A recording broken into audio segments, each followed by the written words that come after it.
আপনারা দেখছেন আদাওয়া.টিভি, নির্মল বিনোদনের অঙ্গীকারে।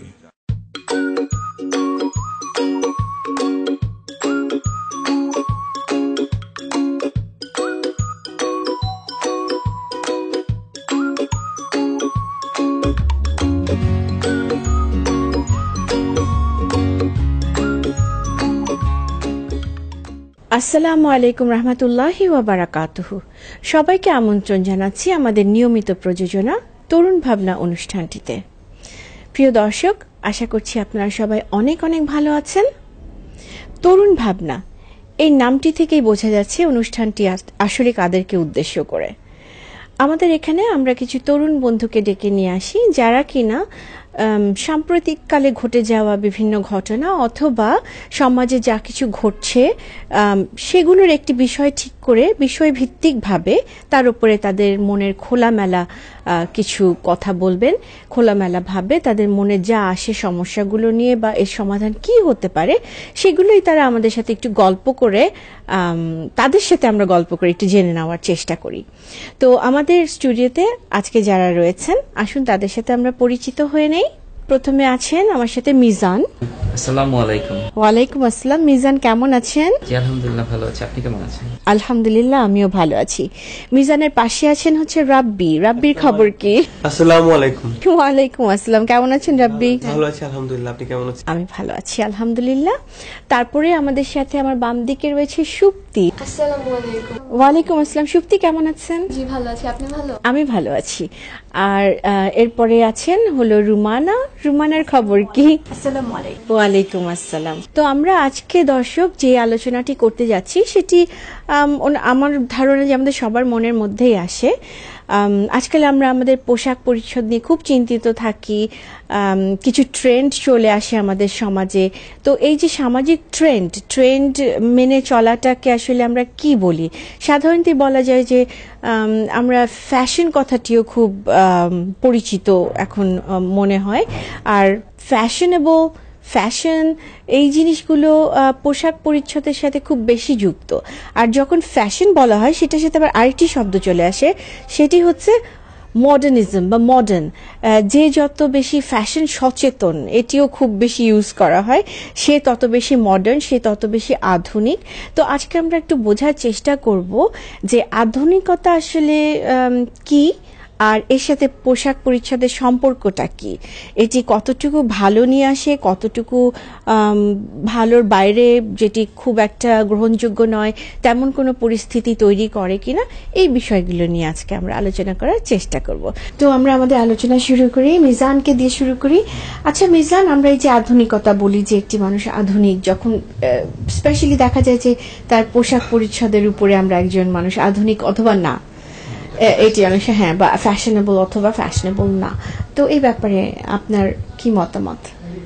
আচ্ছা দেখেন, আধুনিকতা বা মডার্নিজম এটা আসলে জিনিসটা কি, এটা পারসেপশনের উপর ডিপেন্ড করে। আচ্ছা, আমার কাছে আধুনিকতা এক জিনিস হতে পারে, অন্যদের কাছে আরেকটা হয়। আমার কাছে যেটা মনে হয় আধুনিকতা হচ্ছে যে মানে টাইমের সাথে যে চেঞ্জটা আমাদের সমাজে, আচ্ছা এটা ইম্প্রোভাইজেশন মানে বেটার করা। আচ্ছা, এটা আমার কাছে আধুনিকতা। আচ্ছা, বাট এখন হচ্ছে যে এই ইম্প্রোভাইজেশনটা আপনার টাইমের সাথে সাথে ভালোভাবে হতে পারে, খারাপভাবে হতে পারে। একটা এখনকার যে টেন্ডেন্সি, ওরা সবাই দেখবেন বলিউড ফলো করে, ফিল্ম ইন্ডাস্ট্রি আছে। আচ্ছা, আমি ফিল্মের কথা বলি, তো দেখবেন যে মানে আমরা আধুনিক হতে চাই, আমরা মনে করি যে আমরা যদি ওয়েস্টার্ন কালচারটাকে ফলো করি, আচ্ছা, we are much more modern than others, right? আচ্ছা, তো দেখা যায় যে অনেক সময় দেখা যায় যে আমাদের যে একটা আইডেন্টিটি আছে, সো মডার্নিটির যে ইম্প্রোভাইজেশনের সাথে আমরা ভুলে যাই, আমাদের আইডেন্টিটিটাকে অনেক সময় ভুলে যাই। আমরা দেখবেন যে ড্রেস আপ, আমরা বলিউডের যে কোনো অ্যাক্টর যদি যেভাবে ড্রেস করে, আমরা চাই যে ওনার মতো করে ড্রেস আপ করতে, ঠিক আছে? উনি যেভাবে ড্রেস আপ করে আমরা ওনাকে এক্স্যাক্টলি ফলো করার চেষ্টা করি। লাইক মনে করেন দেখবেন এখনকার ছেলেরা হয়তোবা শার্টের 2টা বাটন খুলে রাখে, কারণ সালমান খান এটা করেছে ওর একটা ফিল্মে, ঠিক আছে? তো আমার কথা হচ্ছে যে ওনারা এটা করতেছেন ওনাদের জায়গা থেকে, ঠিক আছে? লাইক মানে ওনারা হয়তো মানে ওনার ফিল্ম ইন্ডাস্ট্রিতে আছেন, সেটা একটা আলাদা জগৎ, আলাদা একটা জগৎ, একটা আলাদা জগৎ, হ্যাঁ, এবং একটা যেটার সাথে বাস্তবতার personal সাথে খুব life-এর কোনো মিল নাই। রাইট। ঠিক আছে, তো ওনারা যেটা করতেছেন ওনাদের নিজের ইন্ডাস্ট্রিটাকে করার জন্য, আই মিন ইন্ডাস্ট্রিটাকে তারা আর একটু কি বলবো মানে বুস্ট আপ করার জন্য হতে পারে, কমার্শিয়াল পারপাস, পার্সোনাল লাইফের কোনো রিলেশন নেই। আচ্ছা, তার মানে এটা কি এরকম হয়ে যাচ্ছে যে একটা ইলিউশনের জগৎকে আমরা বাস্তবে নিয়ে আসছি বা মনে করছি ওটাই বাস্তব, যে ওনারা যে মানে এদের লাইফস্টাইল মনে হয় আসলে এরকম। আচ্ছা আচ্ছা, এদের মানে ওটা কমার্শিয়াল লাইফের আর রিয়েল লাইফে কিন্তু মানে একটা বিগ ডিফারেন্স আছে, যেটা আমরা দেখি।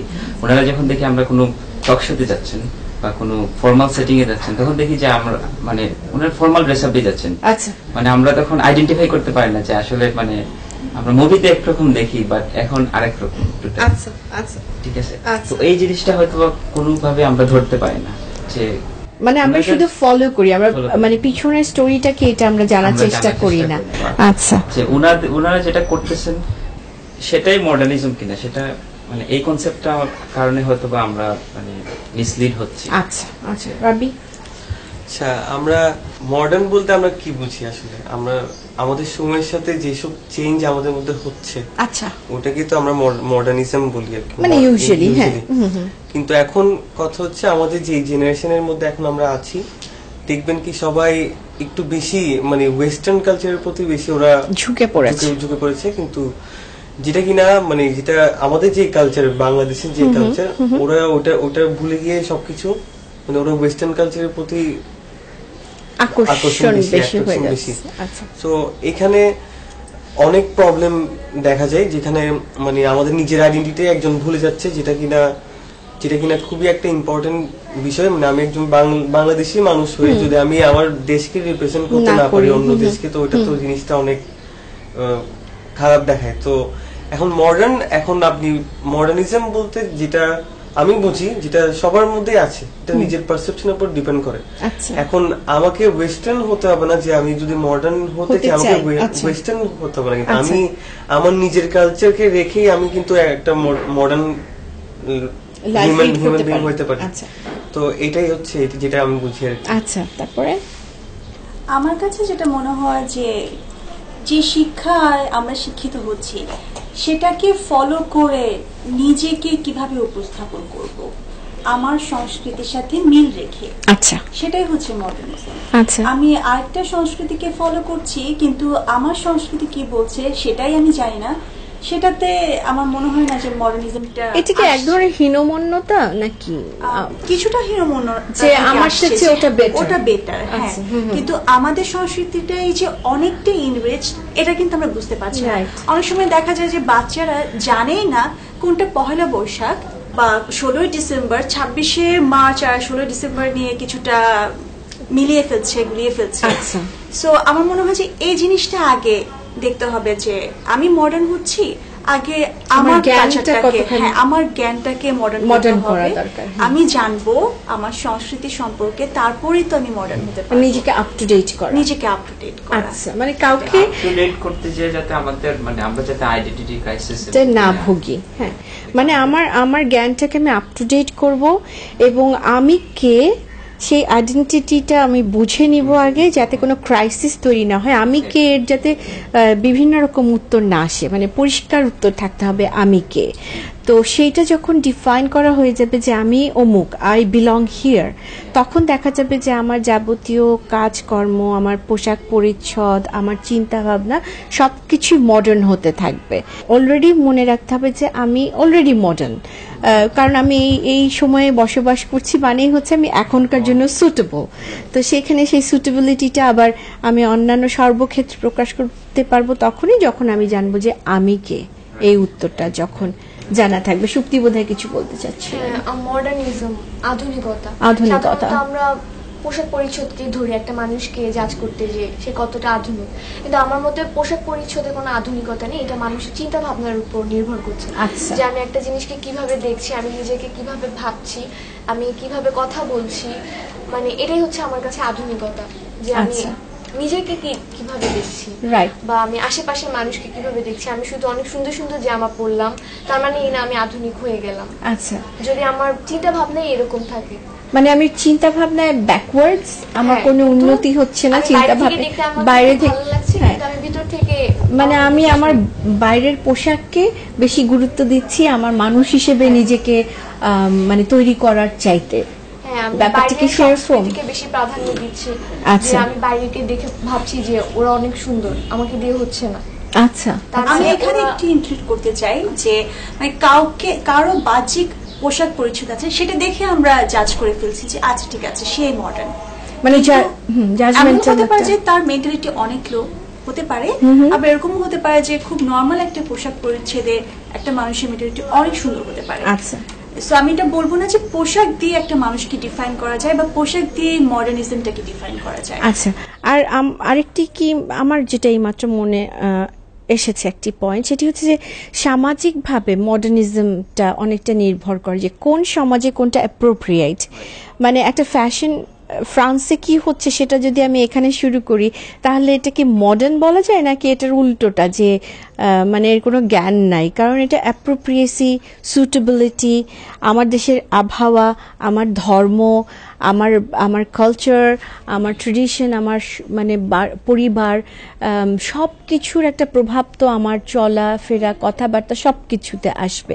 তো আমার এই ব্যাপারে কি মনে হয় যে আমি পার্সোনালি যেটা আমার কাছে যেটা মনে হয় সেটা হচ্ছে মডার্নিজম হচ্ছে যখন নিজেকে সবকিছুর সাথে আপ টু ডেট রাখা পজিটিভ দিক থেকে, সেটা হচ্ছে মডার্নিজম। এবং আমি যদি মানুষের কল্যাণে নিজেকে নিতে পারি তাহলে সেটা হচ্ছে মডার্নিজম, রাদার দ্যান শুধু একটু সাজগোজ করে বাইরে দিয়ে একটু চাকচিক্য দেখালাম বা একটা ফ্যাশন কোথায় কি হচ্ছে, দুনিয়ার কোথায় কোন ফ্যাশন চেঞ্জ হচ্ছে তা দিয়ে আসলে আমাদের কি দরকার। আমাদের বলছি ইন্ডিভিজুয়ালি তা কতটুকু বেনিফিট নিয়ে আসে, এটা আমার মনে হয় অনেক সময়। আমরা খুব সুন্দর একটি চমৎকার আলোচনা করছিলাম কিন্তু একটি বিরতিতে যেতেই হচ্ছে। প্রিয় দর্শক আমাদের সাথেই থাকুন, আমরা ফিরে আসছি খুব শিগগিরই।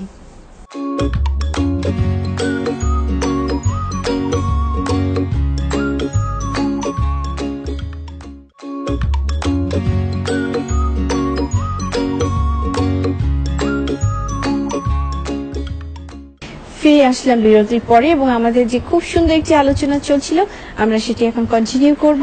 তো আমি যেটা বলবো আর কি, আমি আপনার সাথে একমত যে মডার্নিটি আসলে আমাদের যে চেঞ্জটা, রাইট, হ্যাঁ, যে চেঞ্জটা আমাদের পজিটিভ ওয়েতে পিক করতে হবে। লাইক যে চেঞ্জটা যে মানে পজিটিভ ওয়েতে আসে নেগেটিভ ওয়েতে আসে, আমরা সেই চেঞ্জটাকে পিক করব যেটা মানে কোনোভাবে মানে আমাদেরকে বিপদগামী না করে। আচ্ছা, লাইক মানে আমাদের সোসাইটির কথা চিন্তা করি। ওকে, আমাদের সোসাইটি আমরা বলি ফেমিনিস্টরা বলে যে ইকুয়াল রাইট নিয়ে কথা বলে মেয়েদেরকে। আচ্ছা, এখানে ফেমিনিজম চলে এসেছে। আচ্ছা, কিন্তু আমরা কিন্তু এখনো পর্যন্ত যে মেয়েদের যে মানে রাইটটা ওইটা ওভাবে প্রতিষ্ঠা করতে পারি না, বা কোনোভাবে ওনারা যে সম্মানটা প্রাপ্য, যেটা আমাদের ইসলাম অলরেডি বলে দিয়েছে যে মেয়েদেরকে যে যথাযথ সম্মান দেখাতে হবে, তো কোনো না কোনোভাবে আমরা ওই সম্মানটা এখনো মানে এস্টাবলিশ করতে পারি না, আমরা ওনাদেরকে রেসপেক্টে শো করতে পারি না। আচ্ছা, কোনো মেয়ে রাস্তা দিয়ে হাঁটলে আমরা কি করি, টিজ করি। আচ্ছা, তো দেখা যাচ্ছে তো অনেকে হয়তো ভাবে এই টিজ করতে পারাটাই হচ্ছে ফ্যাশন। Fashion, right. আচ্ছা, এক্স্যাক্টলি, হ্যাঁ, যে মানে আমি একটা মেয়ের সাথে কথা বলতেছি, সো ইটস লাইক মানে স্মার্টনেস, মানে আমি স্মার্টনেস, হ্যাঁ, আচ্ছা আমি স্মার্ট, হ্যাঁ, বা অনেক মেয়ে আছে যে মানে অনেক ছেলেদের সাথে ফ্লার্ট করার চেষ্টা করে, সেটাও তারা মনে করে নিচ্ছে যেটা স্মার্টনেসের একটা ক্রাইটেরিয়া। যেটা বলছিলাম আর কি, তো আমরা ছেলে মেয়ে উভয়ের সাথে ফ্লার্ট করার চেষ্টা করি, কারণ আমাদের একটা ধারণা হয়ে গিয়েছে যে আমি যত ফ্লার্ট করতে পারবো তত আমি মডার্ন। আচ্ছা, আর এই জিনিসটা, এই ফ্লার্টিং এর ব্যাপারটা আসলে কি এটা কি খুব সামাজিক ভাবে কি এটা খুব মানে ওয়েলকাম করার মতো একটা বিষয়? না, এটা অবশ্যই ওয়েলকাম করার বিষয় না, কারণ এটা আমাদের কালচারে এই জিনিসটাই নাই। আচ্ছা, এটা হচ্ছে টোটাল হচ্ছে ওয়েস্টার্ন ইনফ্লুয়েন্স। আচ্ছা, এখন মানে ওয়েস্টার্ন কালচারটাকে খুব বেশি ফলো করছি, রাইট? আমাদের দেশীয় যে কালচার আছে, আমাদের যে নিজস্ব একটা কালচার আছে, এটাকে ভুলে যাই। আচ্ছা, আর এটা আপনি যেটা বলছিলেন আগে যে হীনমন্যতা, মনে হতে পারে এটা আসলে আমার কাছে মনে হচ্ছে যে আমাদের কালচারটা এত রিচ না, তো we should take from others. হ্যাঁ, আচ্ছা, we can take from others, right, যেটা আসলে ঠিক না। আমরা ঠিক আছে, আমরা পিক করব যেটা আমাদের কালচারের সাথে সামঞ্জস্য রাখে, আচ্ছা। কালচারের সাথে যায়, আচ্ছা যে ইম্প্রোভাইজেশনটা আনবো সেটা যাতে আমাদের মানে কালচার যাতে সাপোর্ট করে। আচ্ছা, আমি একটা জিনিস জানতে চাচ্ছি, যেমন পোশাক পরিচ্ছদের সাথে কিন্তু এটা রিফ্লেক্ট করে একজনের আচার ব্যবহার, কথাবার্তা, সবকিছু কিন্তু সে যা মানে যে ড্রেস আপটা করে ওইটার কিন্তু রিফ্লেকশন থাকে। যেমন আমি জানি না আমি weather I am totally correct or not, যে মানুষটি খুব ডিসেন্ট কাপড় পরবে, ছেলে এবং মেয়ে উভয়ের ক্ষেত্রে আমি বলছি, এবং ইসলামিক্যালি তো ড্রেস কোড দেয়া আছে যে ছেলেরা কেমন ড্রেস করবে, মেয়েরা কেমন ড্রেস করবে। প্রথম কথাই হচ্ছে এমন আউটফিট পরবে না যেটা কিনা তাকে স্পষ্ট করে দেখা যায়, হ্যাঁ, মানে তার খুব ঢিলে ঢালা পোশাক পরা, এবং মেয়েদের বেলায় আছে চুল ঢাকতে হবে, ছেলেদের চুল ঢাকার ব্যাপারটি নেই, কিন্তু ছেলেদেরকেও ড্রেস কোড আছে যে একেবারে ঢিলে ঢালা পোশাক পরা, যেটা ডিসেন্সি নিয়ে আসে। তো সেই ক্ষেত্রে আমি একটু জানতে চাচ্ছি যে একটি মানুষ ডিসেন্ট পোশাক পরলে তার কথাবার্তা আচরণে সেটার কোনো রিফ্লেকশন হয় কিনা, আর সে যদি অন্য কোনো কালচার ফলো করে কাপড় পরে, বুঝতে পেরেছি, হ্যাঁ, যেমন অনেক সময় কাপড় পরে আপনি, হ্যাঁ, যেমন আমি বলি একটু, আমি যেমন দেখেছি যে এই যে আমাদের সমাজে তো বাবাকে আব্বু বলি আমরা, মানে অনেক সময় আব্বু বলি, বাবা বলি, আব্বা বলি, মানে খুব কোজি, আম্মু, সুন্দর, হ্যাঁ, এক্স্যাক্টলি। তো আবার ইদানিং অনেক সময় শুনি যে বলে পাপা, ড্যাডি। তো এটার সাথে আসলে কোনো সম্পর্ক কি আছে তার আউটফিট বা? হ্যাঁ, লাইক এটা আমি বলবো যে আউটফিটের একটা সম্পর্ক আছে। কিরকম? যে আমি যখন ওয়েস্টার্ন ড্রেস পরবো তখন আমার স্বাভাবিকলি আমার কাউকে সালাম দিতে ইচ্ছে করবে না, মনে করবে আমার এই ড্রেসের সাথে এই জিনিসটা যায় না, সালাম যাচ্ছে না। আচ্ছা, এটা আসলে কিন্তু সবসময় একই না, এটা ভ্যারি করে পারসন টু পারসন। হ্যাঁ, আচ্ছা, স্বাভাবিকলি আমি যখন ড্রেস পরবো, ওয়েস্টার্ন ড্রেস পরবো, তখন মানে ওই ইনফ্লুয়েন্সটা আমি মানে আমার নিজেকে ওই কালচারের সাথে ডুবাইয়াই আমি করেছি, ড্রেসটা করেছি। আমার এখানে একটু কথা বলার, হ্যাঁ, মানে আমি যেটা বলতে চাচ্ছিলাম সেটা হচ্ছে আজকে যদি আমরা বাইরের কোনো দেশে যাই, ওখানে দেখা যায় যে সবার সাথে চলতে মিশতে গিয়ে আমাদেরকে সেই ধরনের কাপড় পরতে হচ্ছে। এখন আমি আমার বাসায় কোনো আত্মীয় স্বজনের সাথে আমি দেখা করবো, তার মানে এই না যে আজকে আমি অন্য ড্রেস আপে এই জন্য আমাকে আজকে তাকে হাই বলতে হবে। সে যেহেতু আমার বাসায়, আমি জানি সে আমার আপন, তাহলে আমি কেন তাকে সালাম দিতে পারবো না? এটা আমার উপর নির্ভর করছে যে আমি তার সাথে আমি কিভাবে ব্যবহার করবো, বা আমি অন্য কারোর সাথে আমি কিভাবে ব্যবহার করবো। যে পোশাক পরিচ্ছদ আসলে আমার আধুনিকতা না, আমার আধুনিকতা হচ্ছে আমার চিন্তা, আমার ভাবনা, আমি কিভাবে ব্যবহার করছি সেটা। তাহলে কি ব্যাপারটা এরকম দাঁড়াচ্ছে যে আমি খুব ওয়েস্টার্ন পোশাক পরলেও আমার মধ্যে হাই বলার কোনো কি বলবো এটাকে, কোনো টেন্ডেন্সি আসবে না নাকি? আমি আসলে সেটা জানি না যে আমি ওয়েস্টার্ন ড্রেস পরলে আমি কাউকে হাই বলতে পারবো কি পারবো না। তবে আমি মনে করি যে আমি যে কোনো ক্ষেত্রে যেখানেই থাকি না কেন আমি কাউকে আমার মতো করে সম্বোধন করতে পারবো। যে আম্মুকে আমি আম্মু বলতে পারবো, বা আমি আমার কোনো চাচা মামা কাউকে দেখলে আমি তাকে সালাম দিতে পারবো। তার সাথে আমার পোশাকের কোনো কথা হওয়ার কথা না। আচ্ছা, মানে পোশাকের সাথে এর কোনো সংযুক্তি নেই। আমার কি মতামত, আমার কাছে যেটা মনে হয় যে কিছুটা দেশপ্রেমের সাথে জড়িত। আচ্ছা, আমার কাছে মনে হয়, কেননা আমি যদি আমার দেশকে ভালোবাসি তাহলে অবশ্যই আমি আমার সংস্কৃতিকে ভালোবাসবো, আর যদি সংস্কৃতিকে ভালোবাসি তাহলে সংস্কৃতি যেটা আমাকে ফলো করতে বলছে আমি কিন্তু সেটাই ফলো করব। আচ্ছা, আমি কিন্তু ওয়েস্টার্ন কোনো কালচারকে ফলো করব না, বা আশেপাশে যে দেশগুলো আছে সেটাকেও ফলো করব না, যেহেতু আমাদের সংস্কৃতির মধ্যে অনেক কিছু আছে, আমি আগে সেটা জানার চেষ্টা করি। যেমন আমি বলি আমাদের উপমহাদেশে, আমি একটু আগে ইসলামিক ড্রেস কোডের কথা বললাম, আমাদের উপমহাদেশেও যদি আমরা লক্ষ্য করি, যখনই ইভেন আমরা যদি মিডিয়াতে লক্ষ্য করি যে কোনো মুভি বা নাটকে, সবটার মধ্যেই কিন্তু ধর্মীয় একটা টাচ দিয়ে দেয়। বিশেষ করে আমাদের দেশ ছাড়া বাইরের দেশগুলোতে কিন্তু খুবই সুন্দরভাবে ধর্মীয় ব্যাপারটা নিয়ে আসে, এবং যখনই তারা দেখা যাচ্ছে যে ধর্মীয় কোনো কিছুর সাথে জড়িত, ওয়ান টু অল দেখা যাবে আউটফিটের দিক থেকে খুবই ডিসেন্ট কাপড় চোপড় পরে, কেউ কিন্তু ইনডিসেন্ট ভাবে কোনো রকমের মানে স্পিরিচুয়াল কোনো, হ্যাঁ, যখন স্পিরিচুয়ালিটি ব্যাপারটি চলে আসে তখন দেখা যায় যে তারা অটোমেটিক্যালি খুব ডিসেন্ট ভাবে তাদের কথা চলাফেরা সবকিছু খুব নমনীয়, কমনীয়, সফট হয়ে যায়। তো আমি জানি না কোনটার সাথে কোনটা সংযুক্ত, তবে কিছুটা তো বোধহয় সংযোগ হয়েই যায় যে আমি যেভাবে আউটফিটটা নিব আমার চিন্তা ভাবনা তখন ওটাতেই আবর্তিত হতে থাকে। এটা আমি আপনার সাথে একমত যে আমার পোশাক পরিচ্ছদ আসলে আমার মানে চিন্তা চেতনাকে রিফ্লেক্ট করে।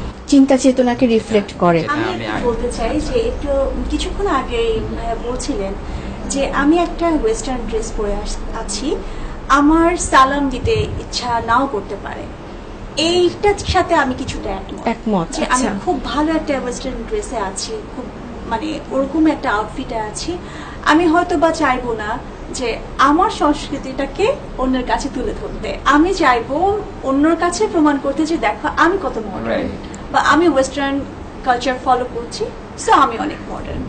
এখানে ড্রেসের সাথে কিছুটা সম্পর্ক আছে যেটা সাইকোলজিক্যালি চলে আসছে। আচ্ছা, আমি আরেকটা জিনিস জানতে চাচ্ছি যে ড্রেসের সাথে আমাদের নৈতিকতার কোনো সম্পর্ক আছে কিনা আদৌ, যে আমরা যেরকম ড্রেস আপ করছি সেটার সাথে আমাদের মোরালিটি বা নৈতিক অবক্ষয় বা নৈতিক উন্নতি এগুলোর কোনো সম্পর্ক কি রয়েছে? আমার মতে অবশ্যই একটা সম্পর্ক আছে, কারণ আমরা হচ্ছে কি তরুণ প্রজন্ম, আর আমাদের সংস্কৃতি আমাদের কালচার এটাকে ধরে রাখার দায়িত্ব কিন্তু আমাদের। আচ্ছা, তো সেক্ষেত্রে আমরা এমন কিছু করব না যেটা করলে আমরা আসলে আমাদের কালচার থেকে আমাদের সংস্কৃতি থেকে আমরা অনেক দূরে চলে যাব। আচ্ছা, আমাদের যে একটা মিসকনসেপ্ট আছে যে লাইক ওয়েস্টার্ন কালচারটাকে বেশি ফলো করলে আমরা বেশি মডার্ন হচ্ছি, তো সেই দিক থেকে আমরা আগাচ্ছি। যেদিক যতদূর ওয়েস্টার্ন হচ্ছি ততদূর আমরা আমাদের কালচারটাকে ভুলে যাচ্ছি। আচ্ছা, তো এটা আমাদের মূল্যবোধের মধ্যে পড়ে। আচ্ছা, তো যে আমাদের যে মূল্যবোধ বা নৈতিকতার জিনিসটা থেকে আমরা সরে যাচ্ছি আলটিমেটলি, কারণ আমরা মাথায় রাখছি না যে আমাদের উপর কিন্তু অনেক বড় একটা দায়িত্ব, রাইট? আমরাই কিন্তু আমাদের কালচারটাকে ধরে রাখি, আর এটা হচ্ছে না আমি যেটা বলবো কি মানে মডার্ন তো সবাই হতে চাই, কিন্তু আমার কথা হচ্ছে হলেও যদি নিজের মোরাল আর ইথিক্স যদি ঠিক রেখে যদি ও এগুলো করে, আমি যেটা মনে করি আমার মতে এটা ঠিক আছে। মানে আমি একটু বিরোধিতা করে একটা কথা বলতে চাই যে ঠিক আছে ধরে নিলাম তর্কের খাতিরে যে মানে মডার্ন আমি হতে চাচ্ছি, শুধুমাত্র চিন্তা ভাবনাকে আমি মডার্ন করছি, কিন্তু এমন যদি হয় যে আমি ওয়েস্টার্ন ড্রেস পরে বাইরে যাচ্ছি, আমি দেখাতে চাচ্ছি যে আমি খুব মডার্ন, ব্যাপারটা কি তাহলে ভালো হবে? যে আমার চিন্তা ভাবনাটাকেও তো আমার ওভাবেই নিয়ে যেতে হবে। মডার্ন তো বলতে ওয়েস্টার্ন না, শুধু আরো অন্যভাবেও মডার্ন হওয়া যায়।